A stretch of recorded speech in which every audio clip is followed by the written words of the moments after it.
Bueno,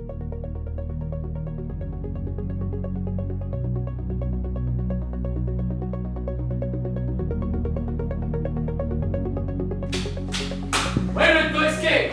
Le traigo tintico. Vamos a trabajar. Los veo funcionando como reloj suizo. ¿Me organizas ese teatrino? ¡Ya!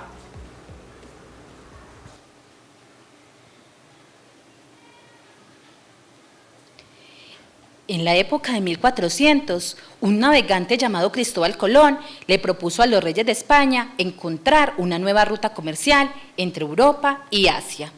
Dadme 3 barcos bien equipados. Atravesaré el océano en 3 meses para llegar a Asia. Intercambiaré mercancía a bajo costo. Estoy de acuerdo. Reclamad carabelas en el puerto del Palos. El 3 de agosto de 1492 parten del puerto de Palos 3 carabelas: la Pinta, la Niña y la Santa María. Colón estaba seguro que su camino era correcto, pero se sorprendió al ver que el 12 de octubre de 1492 llegó a una isla un mes antes de lo esperado. Fue un poco después que Américo Vespucio, gracias a la cartografía, descubrió que no era Asia, sino un nuevo continente. Entonces comenzó la colonización europea en tierras americanas. De España traen plantas, animales, esclavos africanos y enfermedades que afectaron a los indígenas. Los españoles se asentaron en tierras americanas y en 1499 llegaron a lo que hoy es Colombia, fundando ciudades por todo el territorio.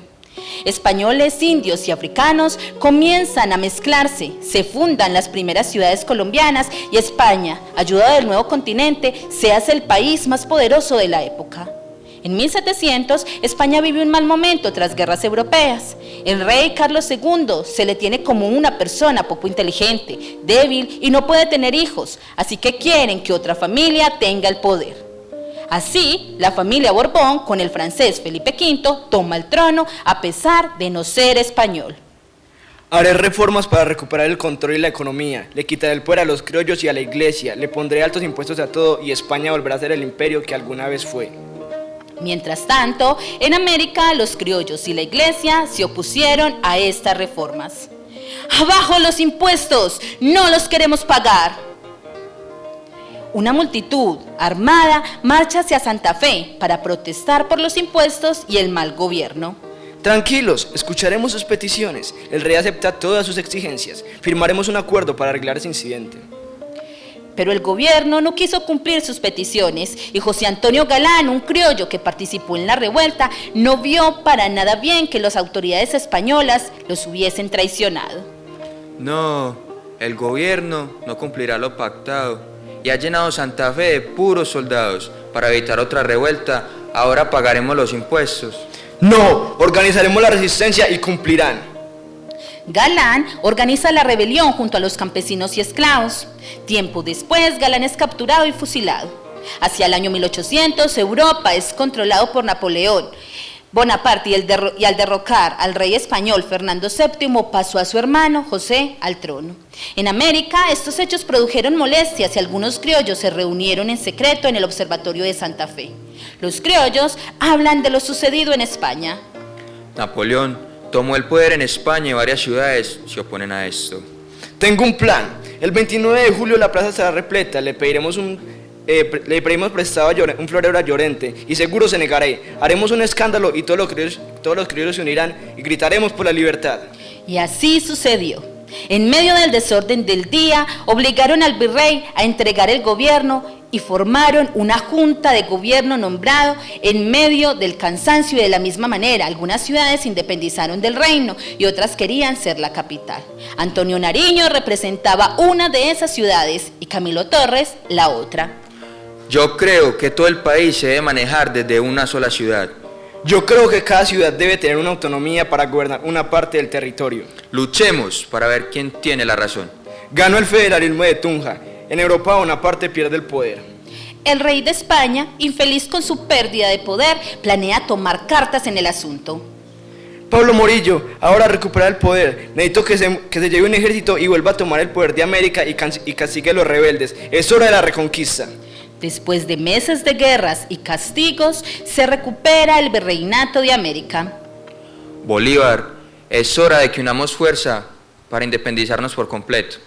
La única manera de hacerlo es crear un país unificado y organizado para que nos dejen en paz.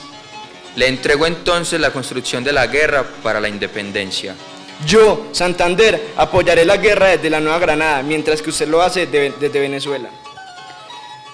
Bolívar comienza la campaña para independizar la Nueva Granada, realizando hazañas como el paso de los Andes hasta la batalla definitiva de Boyacá, donde el ejército español fue derrocado y Santa Fe fue retomada por los criollos. Después de todas las guerras e inconvenientes, por fin podemos realizar la Constitución que nos hace un país. Con esto nace la República de la Gran Colombia. Fin. ¡Perfecto! Quiero a mis asistentes ya. Aquí, vamos. Quiero aquí a mis estatuas limpias y perfectas. ¡Rápido!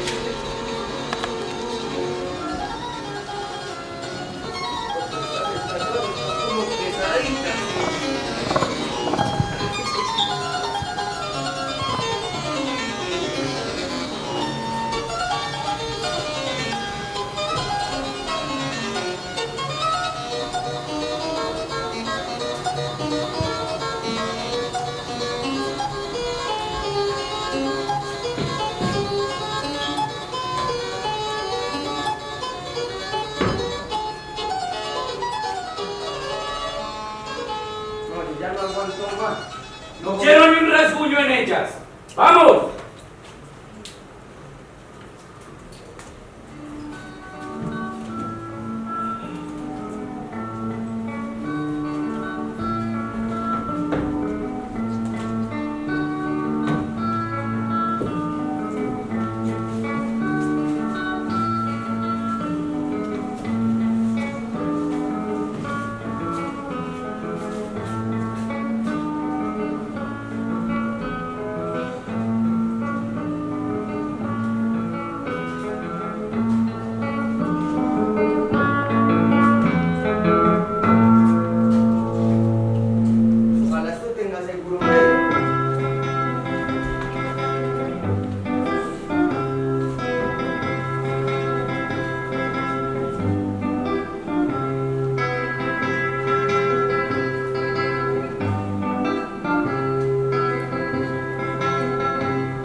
Soy la esclava blanca, un individuo incapaz.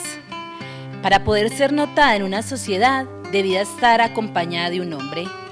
Solamente estábamos consideradas para el cuidado de nuestros hijos, el resguardo de nuestro hogar, familia y la preocupación de nuestro matrimonio. Tenía como misión principal conservar las tradiciones y enseñárselas a nuestras hijas con el fenómeno de la religiosidad en el hogar y en la consolidación de una vida familiar. Soy Manuelita Sáenz. Fui testigo de las batallas de Pichincha y Ayacucho, el conflicto entre el Libertador y Santander, la rebelión en Córdoba, la disolución de la Gran Colombia y en la consolidación de la independencia de Ecuador. Me convertí en una de las activistas principales. Las reuniones se realizaban en mi casa y las disfrazaba de fiestas. Actuaba de espía y pasaba información. Colaboré en las fuerzas libertadoras llevando y trayendo información. Curaba enfermos y donaba víveres para los soldados. Militaba activamente en el Partido Bolivariano y me encargaba de llevar los archivos del Libertador. Durante el día me vestía de soldado y junto a mis fieles esclavas me dedicaba a patrullar la zona. Tras las calumnias de Santander decidí escribir como forma de protesta la Torre de Babel y por eso me emitieron una orden de prisión. Fui condecorada Caballerosa del Sol, al patriotismo de las más sensibles. A finales del siglo XIX, la mujer comienza a incorporarse a los estudios superiores, como la educación universitaria, y a participar con su trabajo en ciertas áreas específicas. Fue el pensamiento liberal lo que dio espacio para ideas feministas como el voto femenino. Y ahora las cosas son muy diferentes, ya son cada día más las mujeres que salen a ocupar un puesto en el campo laboral.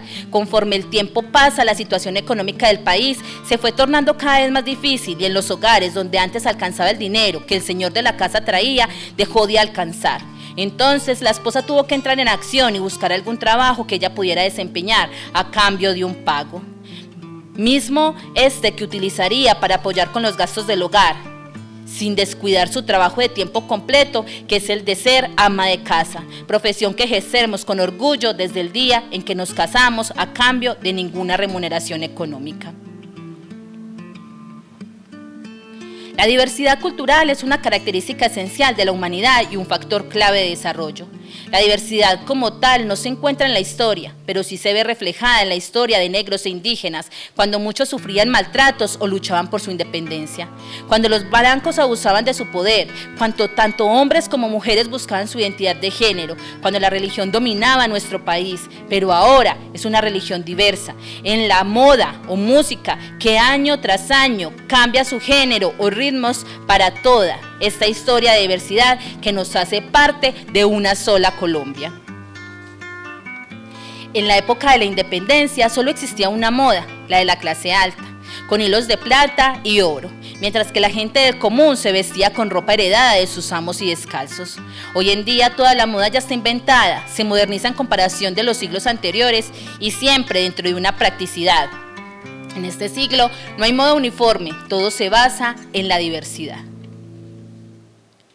La diversidad y la identidad de género es la forma como cada persona se construye, se define y se expresa.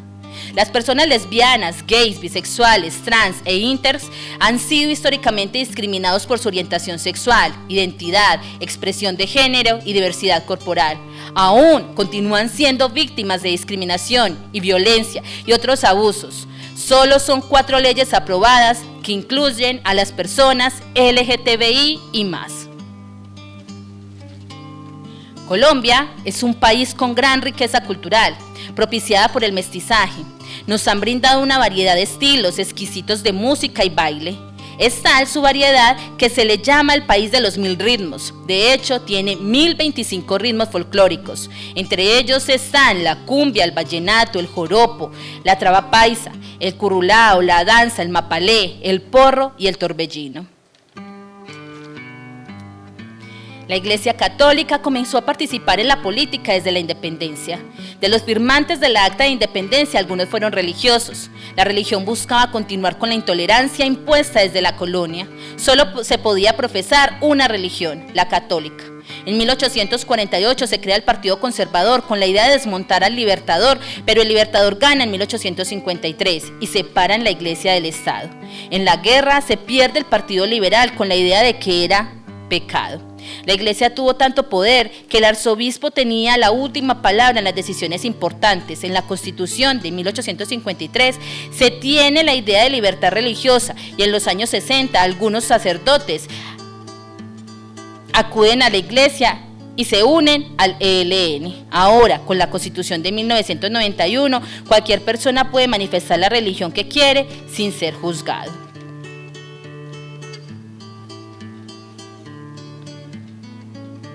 Yo, Leonor Zabalata, indígena de la Sierra Nevada de Santa Marta, contribuí a unas grandes tribus con las principales plantas alimenticias como el maíz, la papa y la yuca, también con el valor de la planta medicinal como la zarzaparilla, el eucalipto y la menta. Con el sistema de negociación por canoas, la hamaca utilizada como silla y cama, la cerámica, la música y la danza, los tejidos y los idiomas. Cada una de estas cosas es muy importante ya que ayuda a muchas tribus con su desarrollo en cada uno de estos aspectos. Soy la líder que más se ha esforzado para ayudar al progreso, a hacer cumplir los derechos y deberes de cada uno de los indígenas y a cuidar a la naturaleza y a las mujeres. Los negros éramos un bien costoso. Éramos traficados para servir a los blancos, manteníamos en celdas esperando para servir a los esclavistas. Los blancos nos cambiaban por dinero, por azúcar, café, algodón o cacao. La vida de nosotros dependía del comprador. El hombre servía para el trabajo o la agricultura, el niño para ser esclavo de los hijos de los amos y nosotras las mujeres para las labores domésticas, sirviendo a la casa de nuestros amos. En ese entonces no teníamos ningún derecho.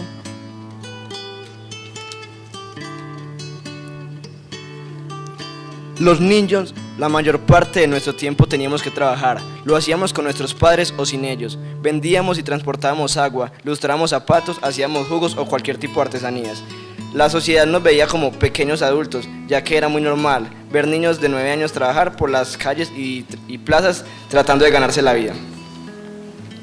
La educación pública para la mujer demoró en implementarse, dado que se suponía alejar a la mujer de su casa y del control materno. La situación se fue solucionando con la reclusión de las niñas en los conventos, donde estaban más vigiladas que en sus casas y de allí saldrían para el matrimonio. En 1766 la educación de las niñas no fue generalizada, se ofrecía para las hijas de las familias principales. Se centraron en formar mujeres virtuosas, hacendosas, cuyo único destino era el matrimonio. Pero en el siglo XX se dio una nueva forma de repensar a los niños, sobre todo en darles derechos, es decir, verlos como sujetos. La idea de protección y de tomarlos en cuenta dentro de la sociedad y la cultura empezó a nacer. Los y las niñas serán los primeros en recibir socorro cuando se encuentren en dificultades. Se habla de una libertad contra la explotación económica y de una crianza que les inculque un sentimiento de responsabilidad social.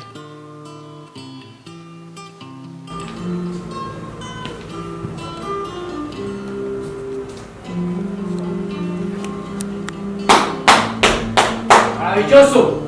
Ahora quiero que toda esta estatua me la saquen. Y seguimos. Todo el staff, ¡vamos!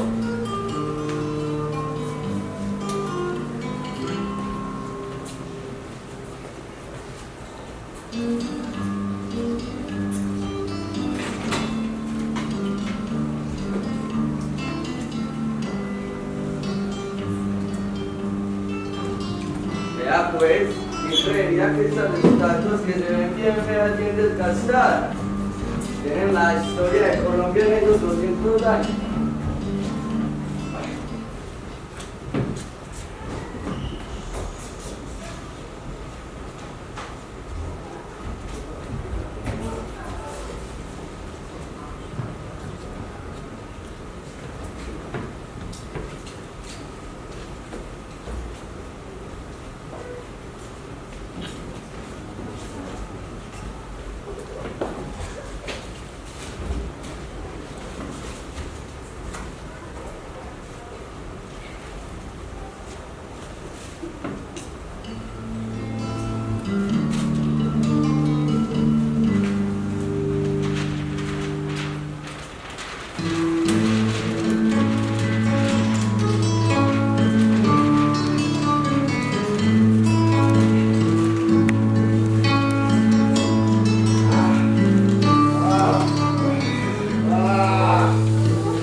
Estamos cansados de estar atados. Vamos muchachos, desatémonos.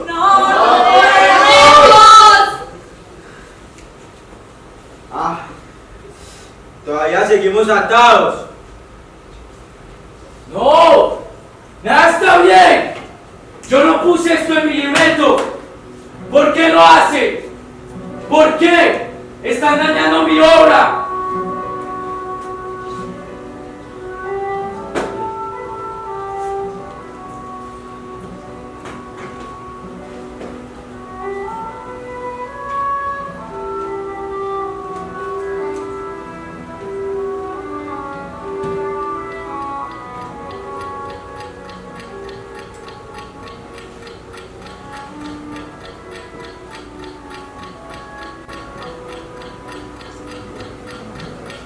Entonces, ¿a qué seguimos atados?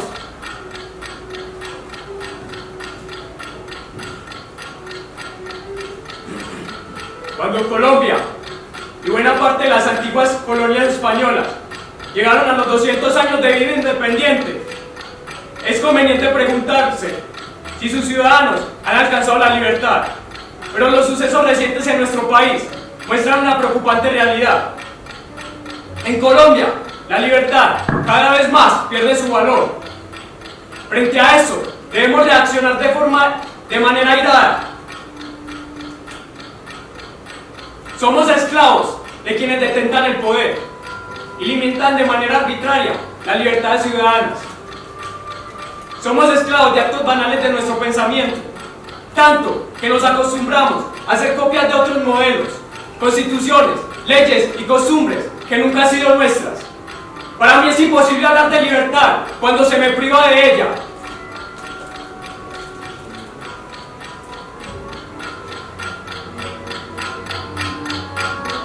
Ay, ay, ay.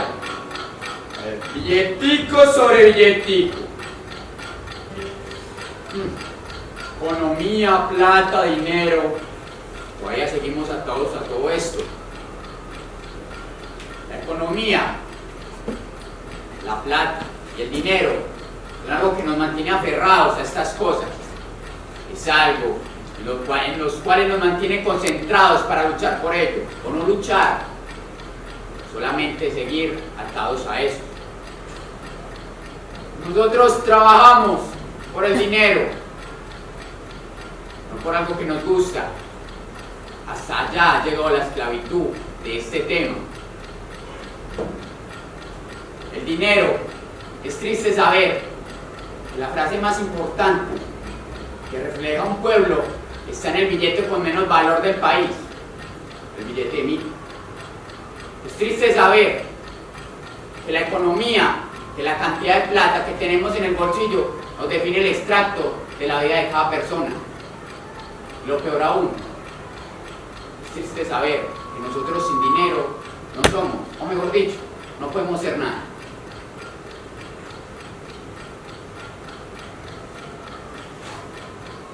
Seguimos atados a nuestro propio conflicto de identidad, una identidad que nos han plasmado nuestros antepasados y que quizás aún nosotros lo hemos seguido por una vanidad que simplemente la tenemos para ser aceptados frente a la sociedad. Y aunque sí, la identidad ha evolucionado, nosotros seguimos los moldes de los europeos, comemos como los europeos, hablamos como los europeos, incluso orinamos como los europeos. Libertad. Acción de pensamiento y de decisión. Sin imposición y sin ataduras. Según Hobbes, cuando nadie actúa ni presiona nuestra acción. Pero no somos libres, seguimos atados a miedos, seguimos atados a ataduras, seguimos atados a estigmas, seguimos atados a sistemas, a modelos impuestos, seguimos atados a la guerra, seguimos atados a la violencia, seguimos atados al tiempo.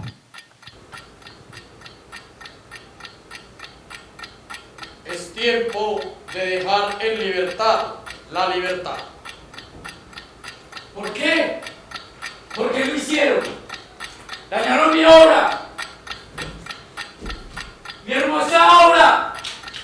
Tanto tiempo pensándola para que ustedes la vengan a dañar. No es justo.